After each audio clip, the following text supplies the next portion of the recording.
S5Ep02 contact. CPS, go. Inco, go. PUS, go. Surgeon, go. Booster, go. Copy that. We have a go from you guys. This is Talking Sound. Well, hello everybody, and welcome to the Talking Sound podcast, the only podcast where negative 10 is a number to be desired. I am Chris Jordan, your host, and I would like to welcome to the podcast today wordsmith Dave Julian, the Poetic Butcher, out of Austin, Texas, part of Metaphorically Challenge, the show coming up this Friday, the 22nd, at Cherrywood Coffee House. How are you doing this evening, Dave?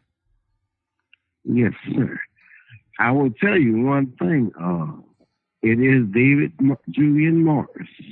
But I'll tell you one thing, like on my business cards, the Poetic Butcher business cards, on the back it says government name classified. So if you don't watch this, or if you don't listen to this podcast, you won't know my real name. Right. You may have guesses, but it won't be told again. Well, thank you so much for sharing it, because I know what artist names mean. I myself play under the name No Disassemble. I do a lot of electronic music, and a moniker like that, like the Poetic Butcher, comes A, with a certain level of responsibility, and B, it's got to come with a story. How did the name the Poetic Butcher come to be? How did you come to embody that being? Well, originally I'm from New Orleans. The Hurricane Katrina. I wasn't in the city at this time, but Hurricane Katrina hit, and I was still living in New Orleans, so I had to move. Moved to Lexington, Kentucky, where my mom and my stepdad lived. So I worked at a Kroger marketplace. This is how I got the name. Worked at a Kroger, and it was a test store. So a test store means what happens here is going to happen at every Kroger in the USA. And I worked at a meat and seafood department. And they loved the way I interacted with customers. So they thought of the program, CSA, Customer Service Associate. And I did that. So you walk, talk with customers. They got kiosks. You offer them recipe advice. And the way I got the name, I would do announcements on food. And people loved it. Didn't matter age, race, people loved it. And I was just talking about steaks or whatever. But guy, Matt Chagnaki, he asked me one day, hey, next time you do an announcement, can I film it? And they put it on YouTube and called me the Poetic Butcher. And after that, I just said, Of course, I kept doing announcements. That was my job.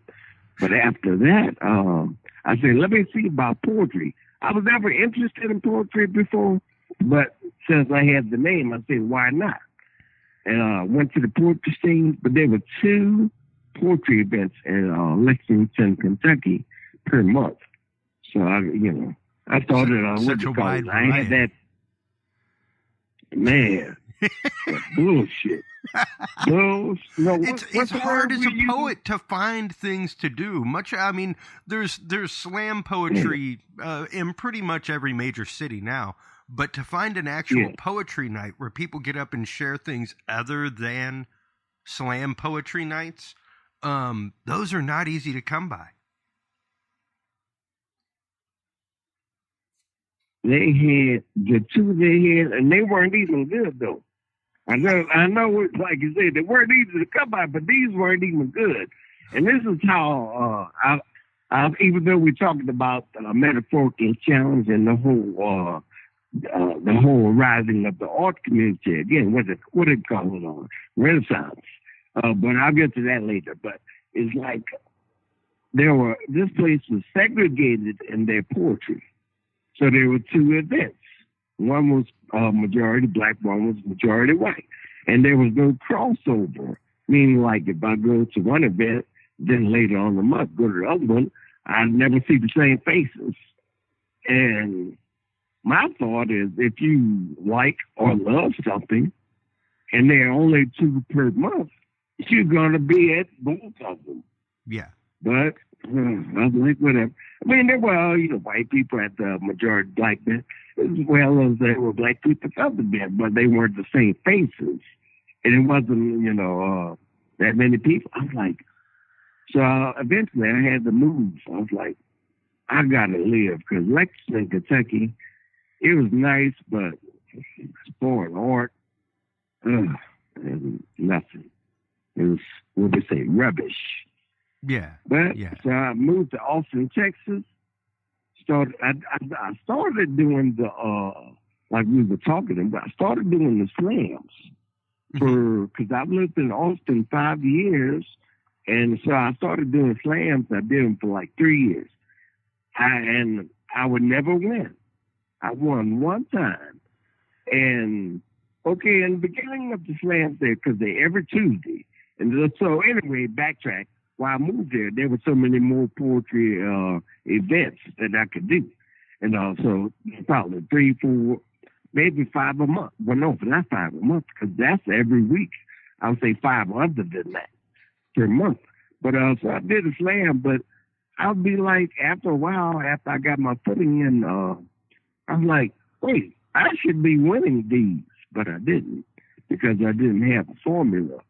And, although I like slam, it's mainly a form because it's getting judged.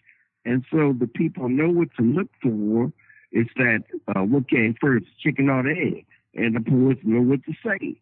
And it's usually political, or maybe about race, maybe about sexual orientation, which is all fine, but when it becomes monotonous after a while. So I left, I read the writing on the wall. Then I started my own show where I would host, and I got different poets up there. I first, because I was starting and it was a 3-hour show. So I was like, I can't, I need to not just have an open mic. I need to be sure I have people on the show.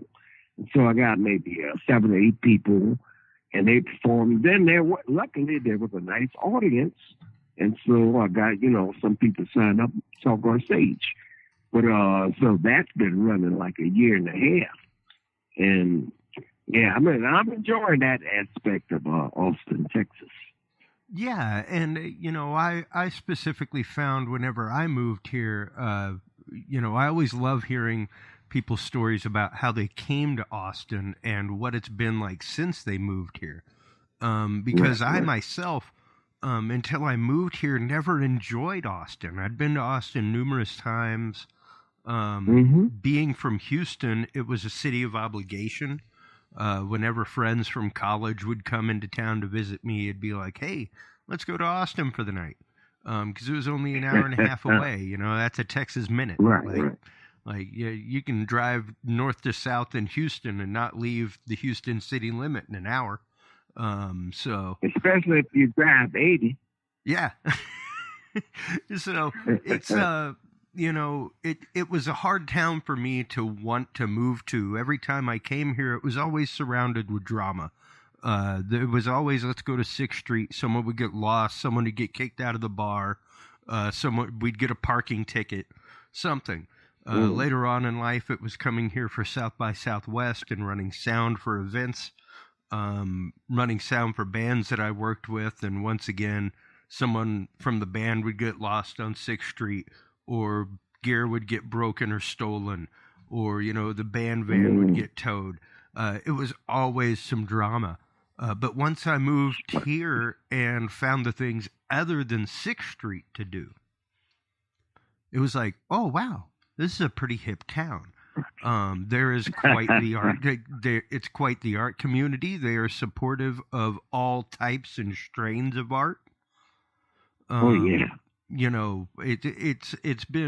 It's really interesting the way that they foster artists in the city of Austin, and the way that there's a healthy competition between artists, but there's not necessarily the angst between bands or musicians that you see in some cities. Right. No, that's it's the different communities, man. Yeah. But I see all of them, whether it's rock or rap or just a visual art or people selling art or poets, which is my main thing. And my other thing, I say rappers, because I host a lot of their shows. I've only hosted one rock show. But so basically, I'm trying to get all these people together where I think a lot of poetry, it tries to, the elitist word is just a little bit too big, but it's in the same sentence or same definition. It's probably number 3 in the definition, but it's like a lot of poets talk over you, not maybe elitist, very close. But the way I speak to my audience or whatever I talk about, and usually I talk social commentary like manners or the overuse of the cell phone or the non-social network, whole bunch of them. I have one on homelessness bums. But anyway, I speak to, I do my poetry. It's a little bit more melody and take some thought. Of course, when I write, I have to sit down and think about it. So it's, better allocated. But I still speak as I'm talking to you on the phone or as I would talk to someone walking down the street. So I talk right to the people. And also, I think, I hope, I can't speak for all of them, but just the way my perception, it seems that poets want, like the fans they want, or people that love poetry or other poets, whereas I want everybody.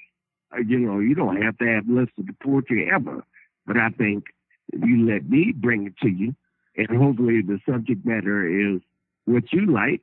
That's why I have a vast array of different encapsulations that I choose, and sometimes they work for this audience, sometimes they don't. But it's also up to me to read the audience, So I'd be like, oh, well, this poem, even though I think it's good, the vibe of this room or the feng shui of this room is really calling for cell therapy, or it's calling for I am drugs. You have to know your people, and also the bigger you get, I believe. I understand you can't interact with them one-on-one anymore as the audience gets bigger.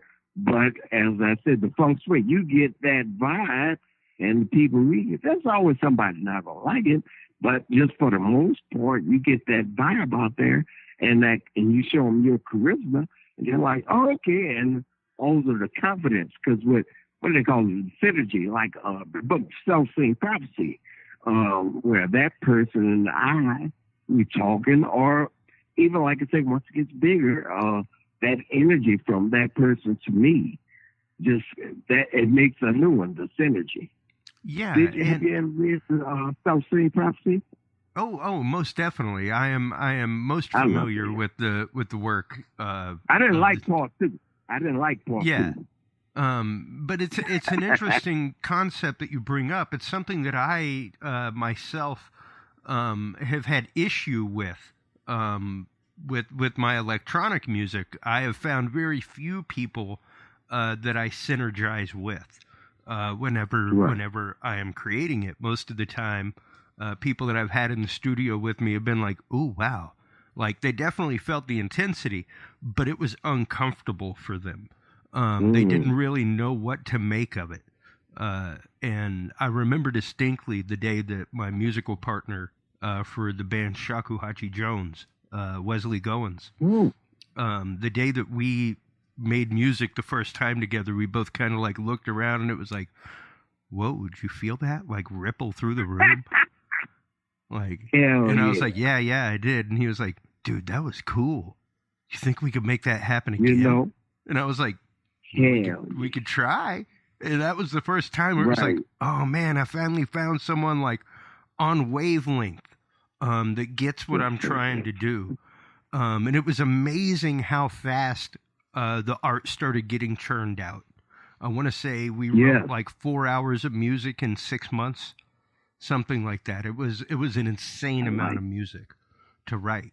And how did the make you guys feel? Oh, it was absolutely beautiful. Even to this day, we were just he lives in California now, and we were talking about kind of revamping things over Dropbox, like Dropboxing tracks to each other to work on and stuff like that. Oh, hell yeah! And yeah, but it's interesting that you bring that up though, because I worked with jam bands as an audio engineer for a long time. And they were my favorite because of that synergistic aspect. Like you could see when everybody was clicked in together.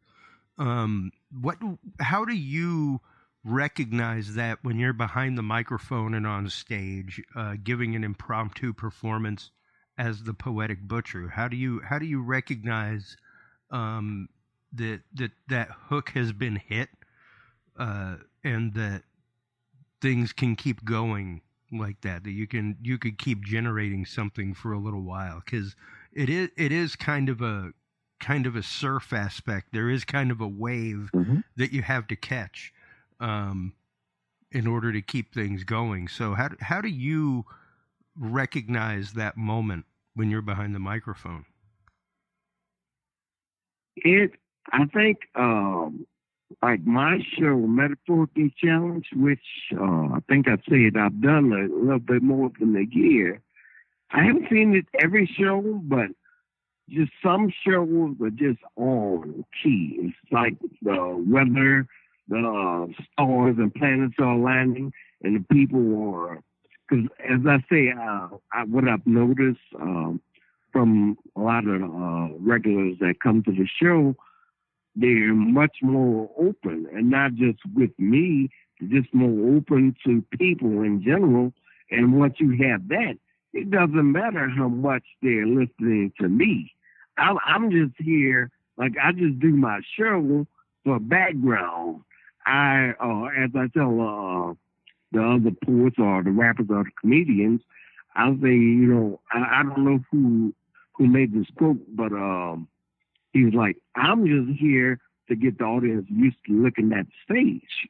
So that's all I do there. And if I can make them do that, then like you said, that's when the synergy hits the room. And I think the build-up of my show, I see it in spurts, but it's just got to keep that 100%. And it's tough, but it's possible.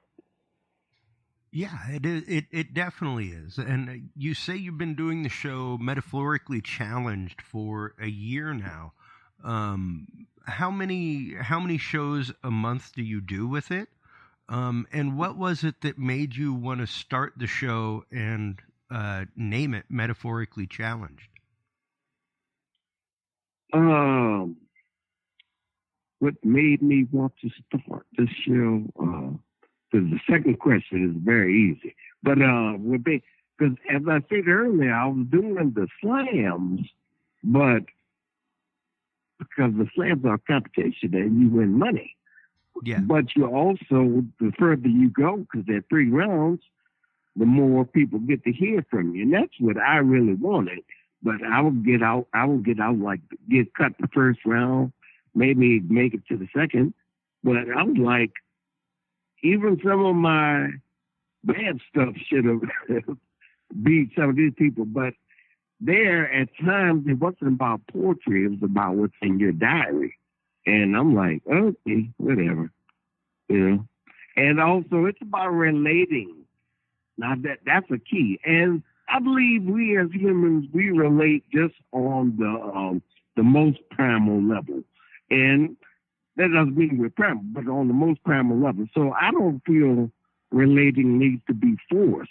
Now, if there's the separation between the stage and the audience, then I think the beauty of the person on stage will not be just to relate, would be to be bigger, maybe bigger than life. Because me, if I'm a person in the audience, I don't want to see somebody on stage and say, "Oh, I probably could do that."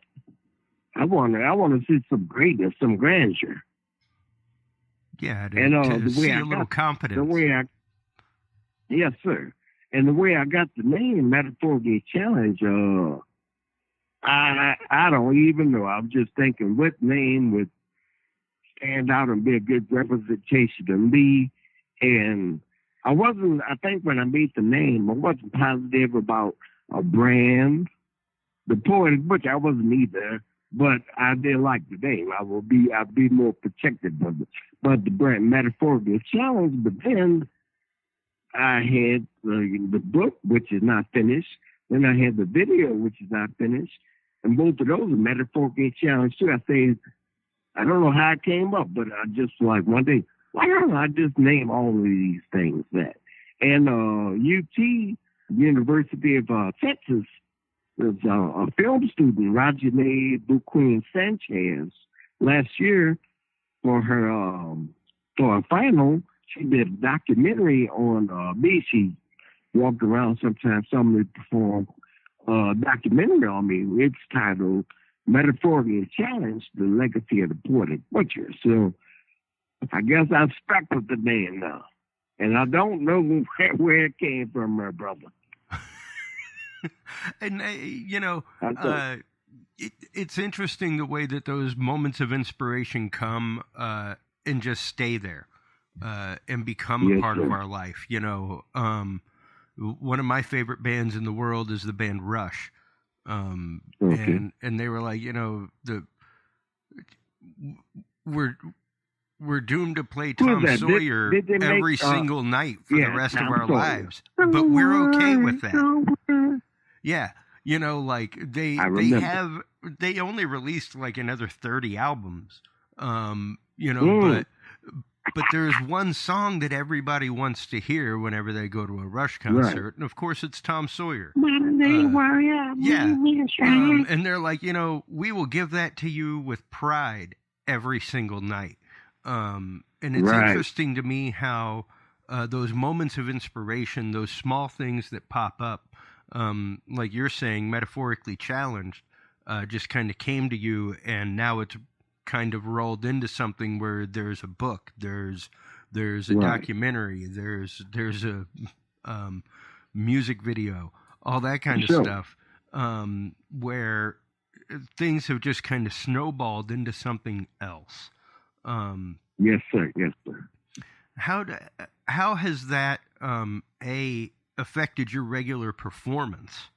Trying to get all of that together, because I know what it's like, number one, just to write an album or something like that. I know what it is to do my regular work on the road and still produce 2 podcasts and run a podcast network, much less be writing a book, working on a documentary with somebody, putting on a show with regularity at Cherrywood Coffee House here in town, like what's coming up Friday the 22nd.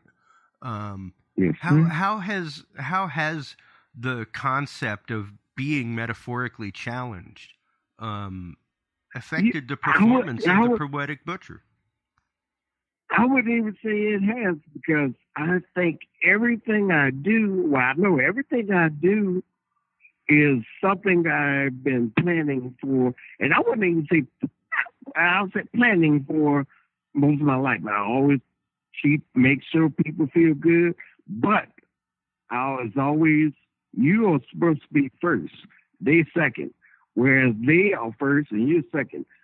You don't put people ahead of you, because I want the best for me, and I think if I have the best for me, then I'm going to give you the best, and vice versa. Like we were saying, synergy. If we can all move in that direction, then beautiful. But so it doesn't affect me. It's like, as I said earlier, I've always been the same person. I think I'm much better structured now, but I've always been the same person, and had that, whether some of these ideas have been suppressed or not, or whatever, somebody with like the Kroger meat department, someone pulled it out of me, but I've always had it in me. So I think when I do the next show, I'm like, oh, wow, I'm doing a book, or oh, I'm doing a video. And video was done in Malibu, California. I went to visit a friend of mine, Lynn Warziniak, friend of mine, like for 20 years. I met in New Orleans. And anyway, her fiance, who I met the last time I visited them a few years ago, his name was Chris Heller, and he's the senior editor for Conan O'Brien. And we went out. This is like the second to last day I was there. And we went out, sushi, got sake. He played some music once we got back to their house. And he was like, oh, I just made this. What do you think? And so it was a more rapid beat. I was like, oh, look at Chris over here. Look at Lynn over there. That kind of, you know, this little freestyle rap. And he was like, oh, man, do you have anything that can go with a beat? I've been thinking one.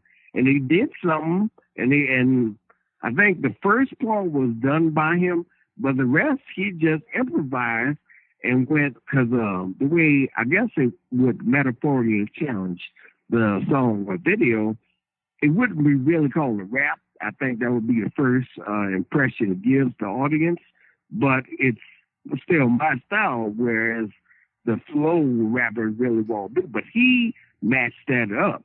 So I'm saying instead of a boom, boom, pop, boom, boom, boom, pop, boom, boom, pop, I'll go boom, boom, boom, boom, boom, pop. You know, it's off. Yeah. And as you say, it was metaphorically challenged. Yeah. And, you know, it's interesting that you bring up your style, because it's definitely rap influenced, but it's not straight rap. It is very much more spoken word poetry style of presentation. Yes, sir. It's like school. It's like school. You know, some people go to for different jobs or careers. They go to school for that, and I guess poets or rappers they don't, but they study that. They might look at someone, but it's like my study was just life. I didn't, you know, there were certain times, of course. Certain years you're into music, certain years you're into just being a participant, or in certain years you want to go to the bar, certain years you want to read more. But so I'm like, I push all of that into one instead of just the jack of all trades. I'll say that. There we go. The jack of all trades. And that's metaphorically a challenge, but a more evolved jack of all trades, I guess, is metaphorically a challenge. And that's what I want, hopefully, from everyone. And even the audience members, I just want that mindset. Not, you don't necessarily have to do everything to be metaphorically challenged, but it's nice to have that mindset. You say, oh, well, I can be free. I can think this way. And that's all it's about, you know. People always say, oh, love this. You know, love, whatever. I'm just about harmony. All that love, all the rest of that stuff, that's coming. If you got harmony, which I guess in the conversation, love would be the primary, and harmony would be like a secondary, tertiary. But if you have the second, then it's, in my opinion, it's automatic that you have the first, you know? Yeah. That's how I give it to them, man. Well, and that's just it. You really do have to come at it from the point of doing what you want to do despite anybody else. We use this show a lot, or use on this show a lot, the comparison between artist and musician. And the artist is someone that makes their music despite any money. They'll keep making music the way they make it for their entire life, and maybe they'll get discovered 10 years after they're gone. The musician is the person that's out, like, plying their trade week in, week out. People like so many friends of mine who are out teaching music lessons, playing jazz one night, 80s another night, blues another night, you know, doing whatever they have to do to ply a trade. And they're both just as equal. They're both just as good. Yeah. But where do you, as the Poetic Butcher, draw the line for yourself? What percentage artist and what percentage musician would you say you are? See, the musician thing is difficult. I know that's in me. So I guess that is one of the most difficult questions. Thank you. I would say I embody all of them and hopefully it's that jack of trade mindset.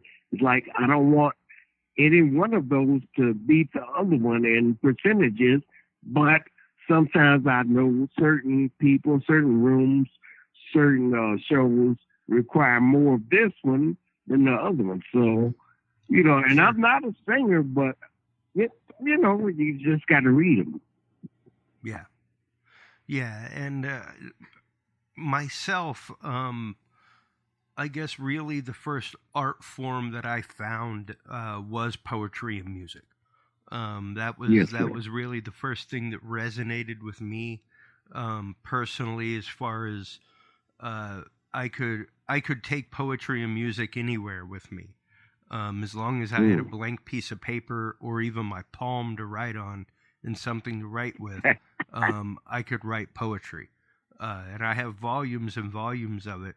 I have not written in years, and it's strange for me to be trying to get back into the habit. How regularly do you write? And do you self-edit? Oh hell yeah! I think. I'm sorry. I don't think. I wrote a new piece probably half a month ago, No? but it stemmed from an introduction of a rap group called the Super Friends, and the introduction had no meat to it. It was just basically an introduction. I took the Superman theme and compared them to like Pocket, able to leap, tall, all that stuff. But I think the newer piece had some of those same elements, but I talk more about society. But it's still the metaphor would be superheroes, or that I guess would it be called a culture? Superhero culture? I don't know. Comic book culture, I guess. So I did that, but I used the way I write probably once a month, and I edit it because I usually want my pieces to be bigger than life. So sometimes I know, I'm going to say that, but I have to word it. But like you say, it just comes to you.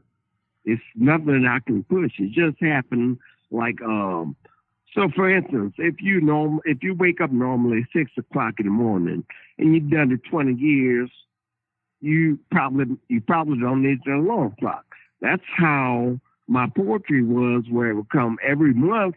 I've been so used to doing it that it would just come around the same time. Something would hit me. Well, and for myself, as a poet, things like that, it's been strange for me, like I said, not to be able to, I guess, find a way to put pen to paper. I've started kind of lightly journaling when I've been on the road lately, and that's been nice to just kind of get back into the habit of flexing that muscle, because it is very much a muscle. Just like playing a guitar or anything like that, it takes time, it takes practice to get used to doing things. And I guess you already answered how frequently you write everything else, but what is your writing process? How do you go about putting words to paper whenever you do sit down to write?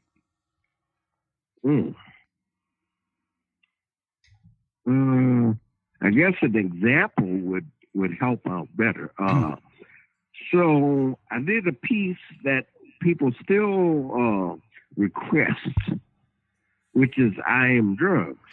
I wrote this, like I said, 3 years ago. So anyway, when I moved here, I hadn't heard certain things, certain mannerisms I didn't see. And one of the things I didn't hear was a quote, like people would say, I don't do drugs, I am drugs. And that's the self-dollar quote. And So I hadn't heard that in a long time. But then it just so happened I heard it maybe 4 or 5 times in 1 week. And just somehow I just went home, just sat down and thought about that, and then wrote the piece I Am Drugs. So I think most of my pieces come different ways. I also have done pieces where I forced them. And by that I mean like, because I had a period where I wrote maybe 6 poems, and this wasn't every month. This was like, I wrote this 6 poems in like 1 week, which is rare for me. But all of them were on social commentary, but I chose different ways to present it. Like the animator was one, and that was television technology terminology. So that was my metaphor. Then I also had one on the animal kingdom. Then I had the ant form, but all of these just social commentary. And they were good, but they, as I said earlier about something else, they had no meat. They were all the same thing. Just I put a nice bow around them. So then I don't even know how I got it out of that. Well, no, I know how I got out. The Salvador Dali quote just came up, and I was like, "Oh, interesting." And I wrote the drug piece, and that became very well. I will say it's my most requested. Yeah, I was about to say second, but it's my most requested piece to this day. Would you mind performing it for us live on the air here? No problem, but you got to remember, this is like 4 minutes long. Okay. Is that all right? Here we go. Let's see if I remember that. Okay. Some inanimate objects have the power to animate us, thus making them the animator. I have the power to reanimate those inanimate objects, thus making me the reanimator. You hear? Is it coming out good? Oh, yeah. Okay. Let me start it over because I don't like breaking them up because I got to get to the flow. Look. All right, here we go. Some inanimate objects have the power to animate us, thus making them the animator. I have the power to reanimate those inanimate objects, thus making me the reanimator. So I'll quote legendary artist Salvador Dali, who once said, "I don't do drugs. I am drugs." Exactly. Inject me. I'll take you. Remember that time you did lines of me off the table glass? Yeah? No? Well, let's take a deeper look through the looking glass. Look, free money. Somebody else's money, but it could be your money. Steal for me. Good. Now, buy more of me. Hey, introduce me to your friends. Hey, pal, you like Superman? You want to be bulletproof? Well, introducing PCP. And he overdoses. She's comatose. I got to get new friends. Oh, I'm sorry. Reintroducing me. LSD, Molly, morphine, codeine. I got many names. My name changes. My form changes. I can change you. What you want? A narcotic? A sedative? From 1885 to 1929, the additive in Coca-Cola was me. The additive in Coke was Coke. Things change. It's now caffeine. Still me, but I can be gritty. I can be low down. I can be a shitty piece of crap. I can be meth. Soon, not many teeth left for you. But I still want you to take me higher. Take me to the penthouse, playboy.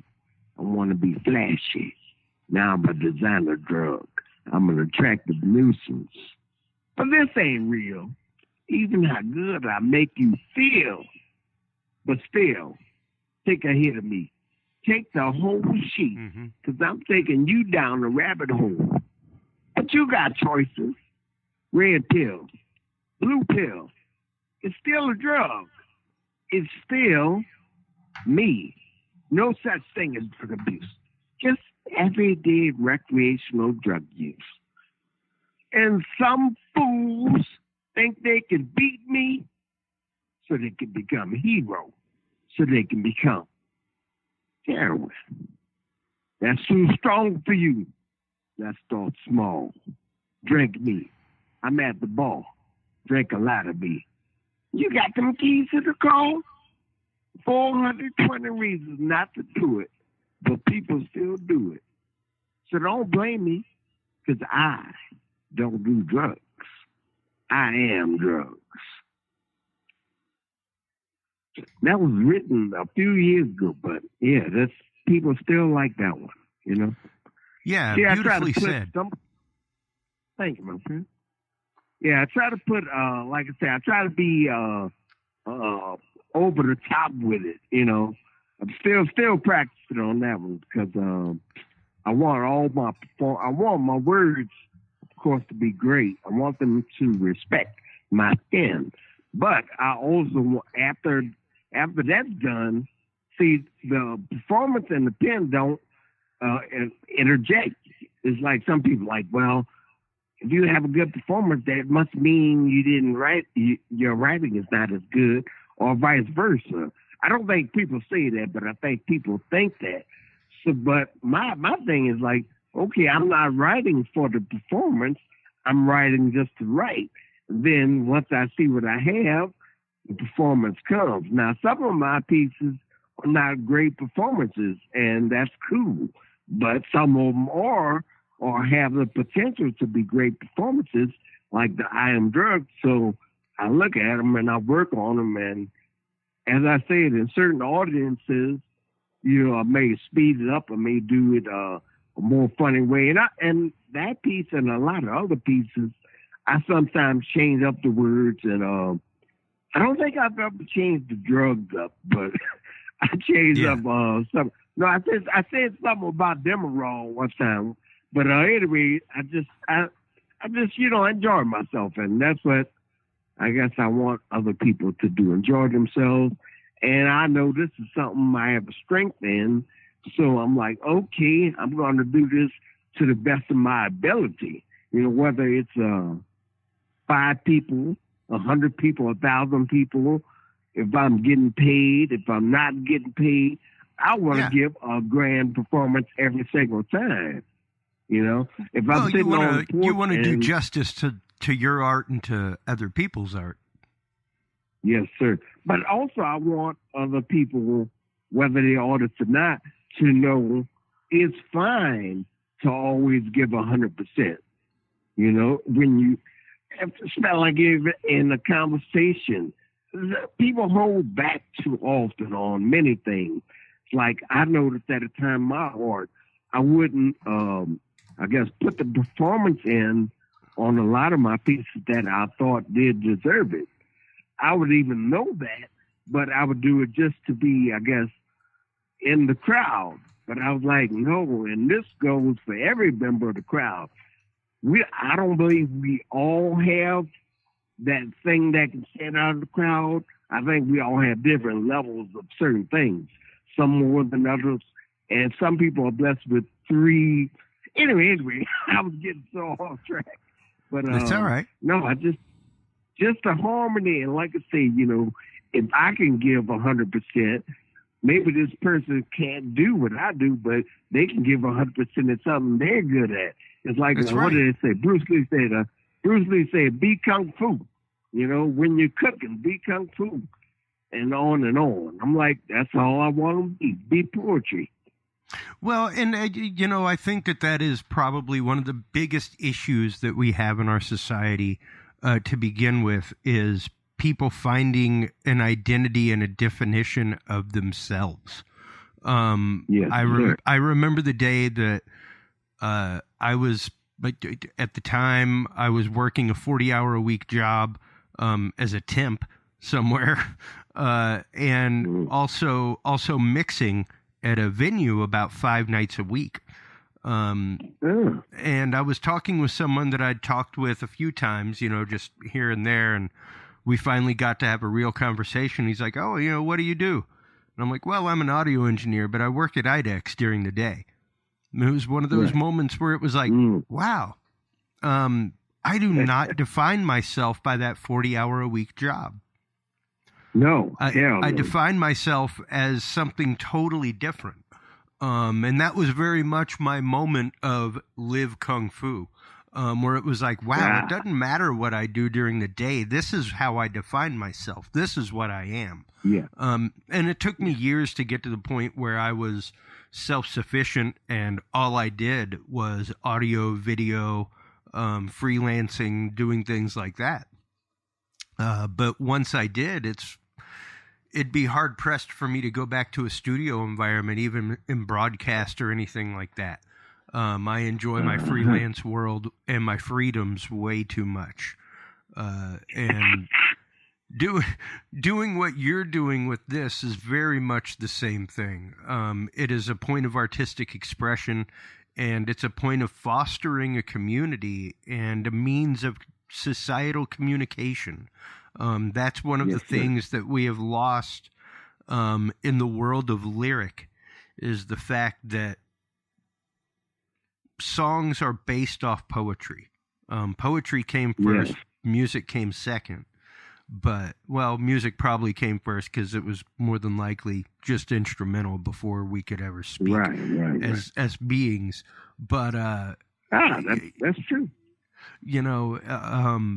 The poetry, though, is very much our voice of society. And I think that we've lost that when it comes to lyric in music.